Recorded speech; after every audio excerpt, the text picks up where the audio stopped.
Hey everyone, Matthew with J&D Books here. It is time once again to jump back into Dune by Frank Herbert. We'll be reading Dune Chapter 2.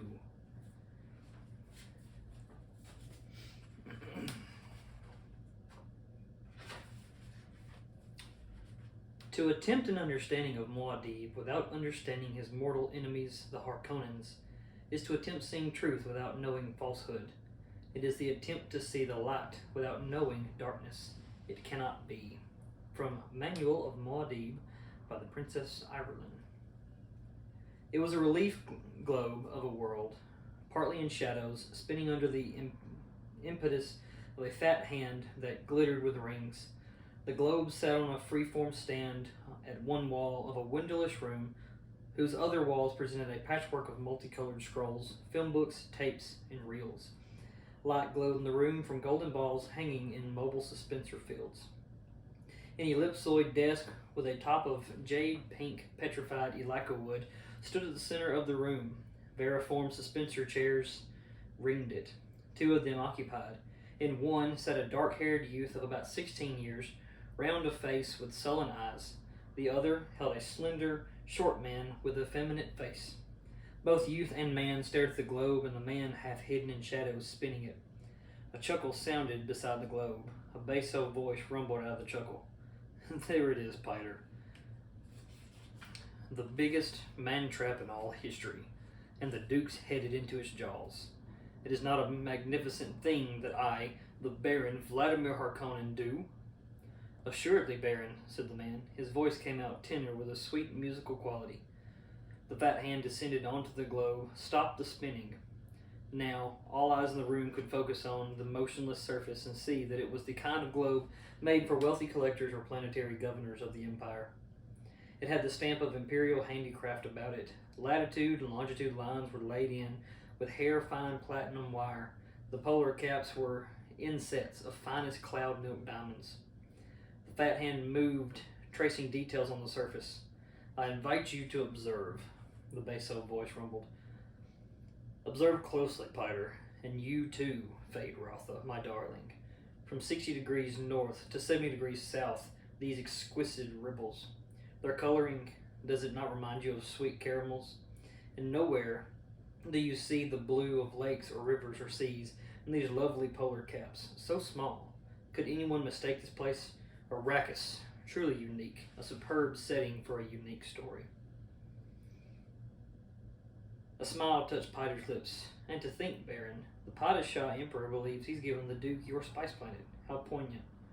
That's a nonsensical statement, the Baron rumbled. You say this to confuse young Feyd-Rautha, but it is not necessary to confuse my nephew. The sullen-faced youth stirred in his chair, smoothed a wrinkle in the black leotards he wore. He sat upright as a discreet tapping sounded at the door in the wall behind him. Piter unfolded from his chair, crossed to the door, cracked it wide enough to accept a message cylinder. He closed the door, unrolled the cylinder, and scanned it. A chuckle sounded from him. Another. Well? The Baron demanded. The fool answered us, Baron. Whenever did an Atreides refuse the opportunity for a gesture? The Baron asked. Well, what does he say? He's most uncouth, Baron. Addresses you as Harkonnen, no sire at your cousin. No title, nothing. It's a good name, the Baron growled, and his voice betrayed his impatience. What does Dearlitos say? He says, your offer of a meeting is refused. I have oftentimes met your treachery, and this all men know. And? The Baron asked. He says, the art of Canley still has admirers in the Empire. He signs it, Duke Leto of Arrakis. Piter began to laugh. Of Arrakis, oh my, this is almost too rich. Be silent, Piter, the Baron said, and the laughter stopped as though shut off with a switch. Canley, is it? The Baron asked. Vendetta. Huh. And he uses the nice old word, so rich in tradition to be sure I know he means it. You made the peace gesture, Piter said. The forms have been obeyed. For a mentat, you talk too much, Piter, the Baron said, and he thought, I must do away with that one soon. He has almost outlived his usefulness.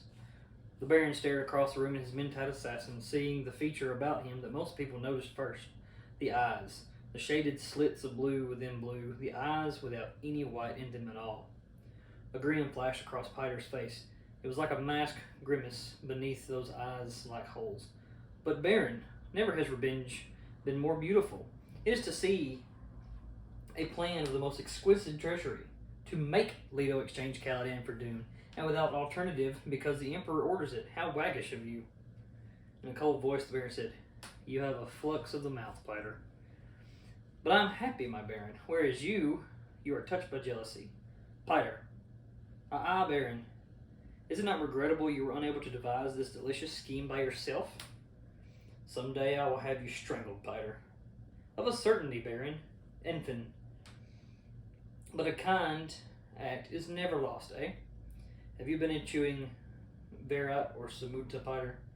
Truth without fear surprises the Baron, Piter said. His face drew down into a caricature of a frowning mask.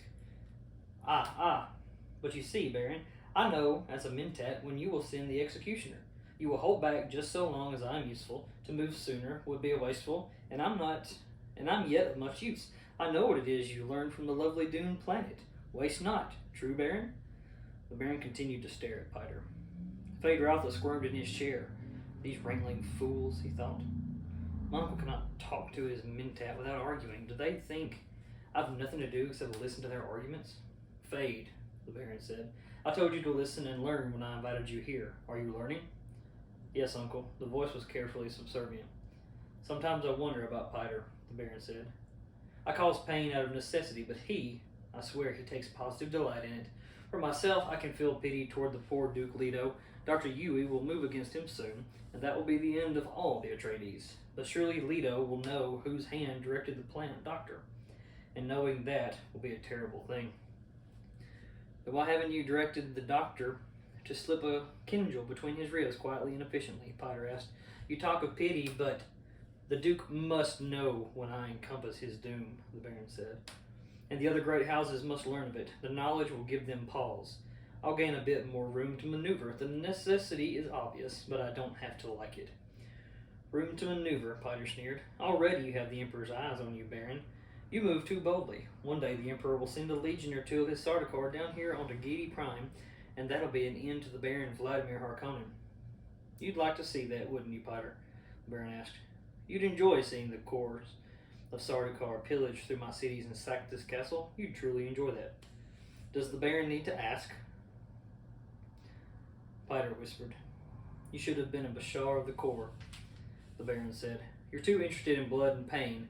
Perhaps I was too quick with my promise of the spoils of Arrakis. Piter took 5 curiously menacing steps into the room, stopped directly behind Feyd-Rautha. There was a tight air of tension in the room, and the youth looked up at Piter with a worried frown. Do not toy with Piter, Baron, Piter said. You promised me the Lady Jessica. You promised her to me. For what, Piter? The Baron asked. For pain. Piter stared at him, dragging out the silence. Feyd-Rautha moved his suspensor chair to one side and said, Uncle, do I have to stay? You said you'd... My darling Feyd-Rautha grows impatient, the Baron said. He moved within the shadows beside the globe. Patience, Feyd. And he turned his attention back to the mentat. What of the Dukeling, the child Paul, my dear Piter? The trap will bring him to you, Baron, Piter muttered. That's not my question, the Baron said. You'll recall that you predicted the Bene Gesserit witch would bear a daughter to the Duke. You were wrong, eh, mentat?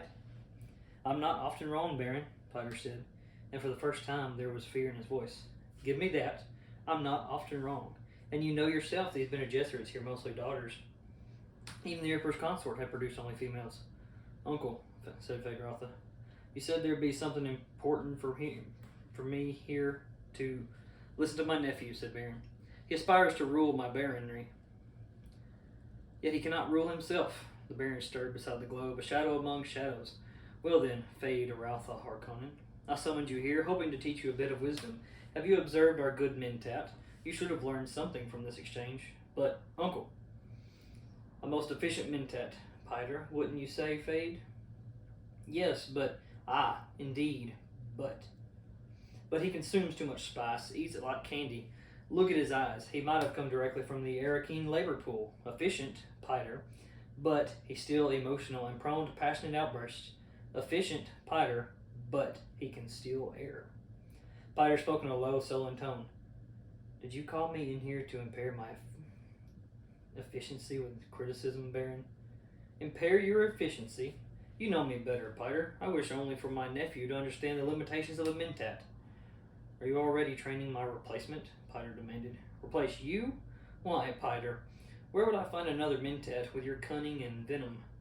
The same place you found me, Baron.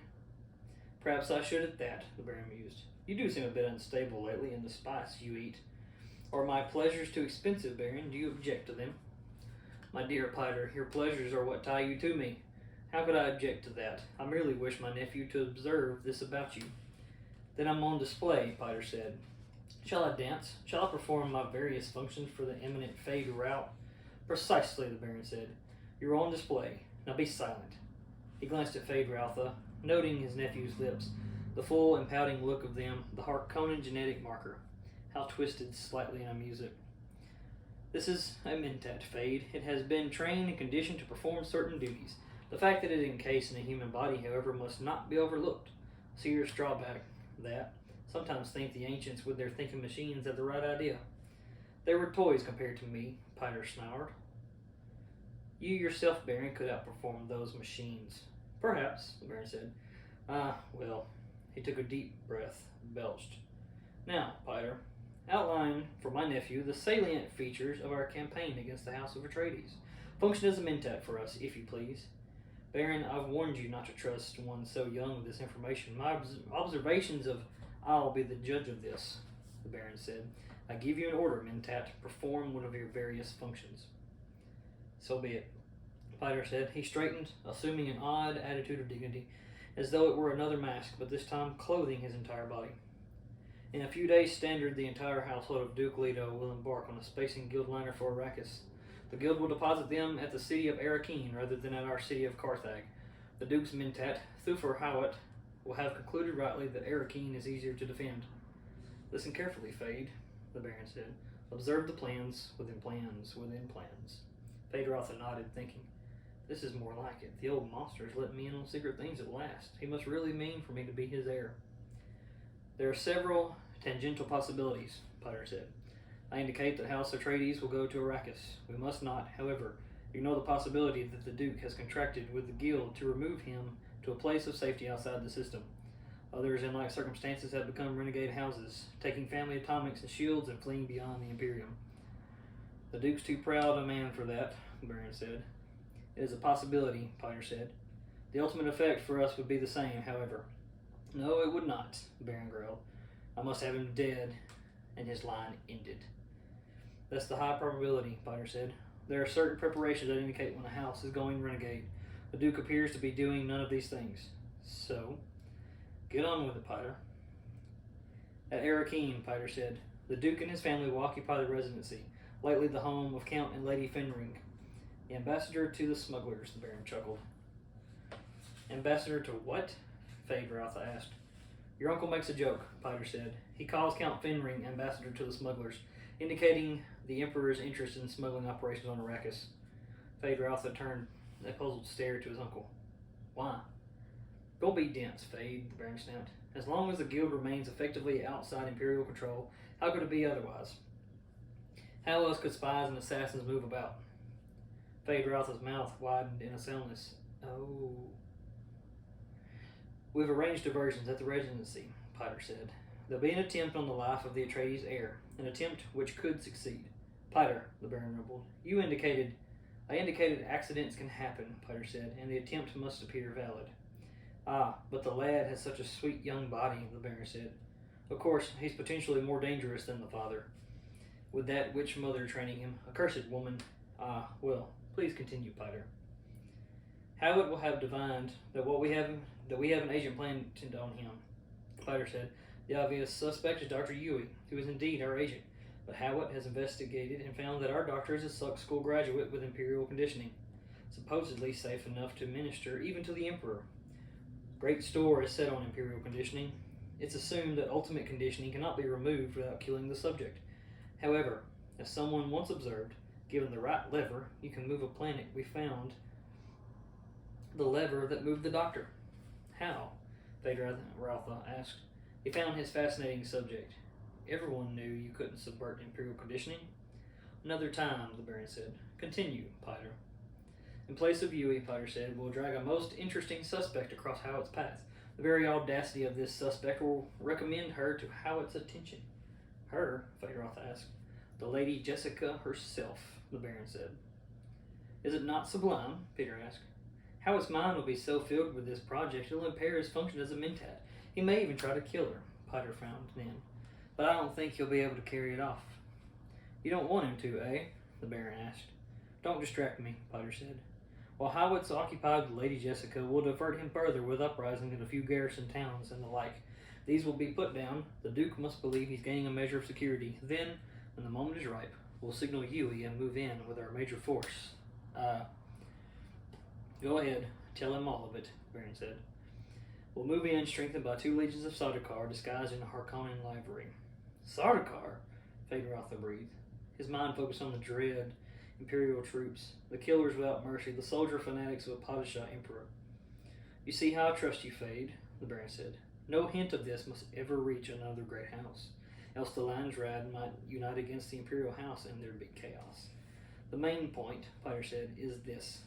Since House Harkonnen is being used to do the Imperial dirty work, we've gained a true advantage. It's dangerous advantage, to be sure, but if used cautiously, will bring House Harkonnen greater wealth than that of any other house in the Imperium. You have no idea how much wealth is involved, Fade, the Baron said. Not in your wildest imaginings. To begin, we'll have an irrevocable directorship in the Chom Company. Fade Rotha nodded. Wealth was the thing. Chom was the key to wealth. Each noble house dipping from the company's coffers whatever it could under the power of directorships. Those Chom directorships.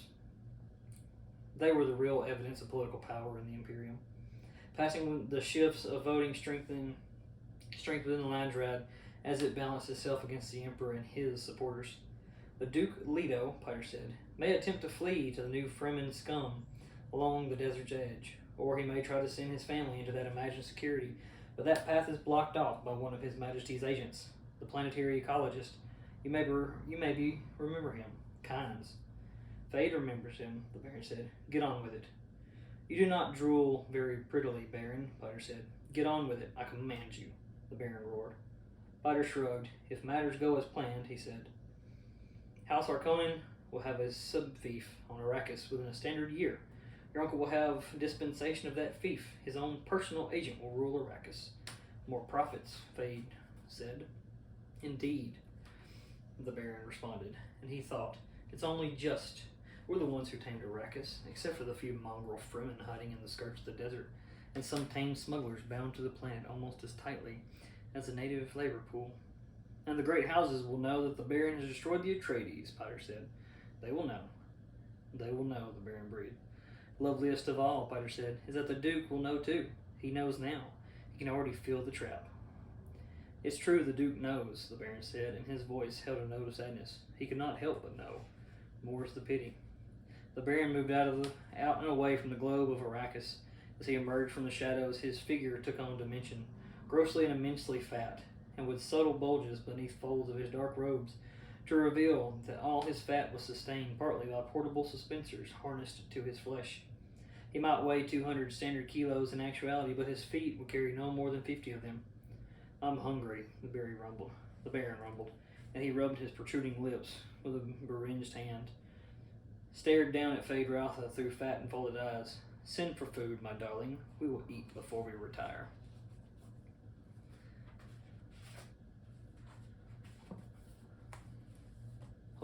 That was Dune, Chapter 2. Stay tuned for the rest. We'll see what is going to happen to the Atreides when they get to Arrakis. If you've already seen the movie, of course you know. If you've read the books, there's a little bit more that the books get to cover that the movies unfortunately do not.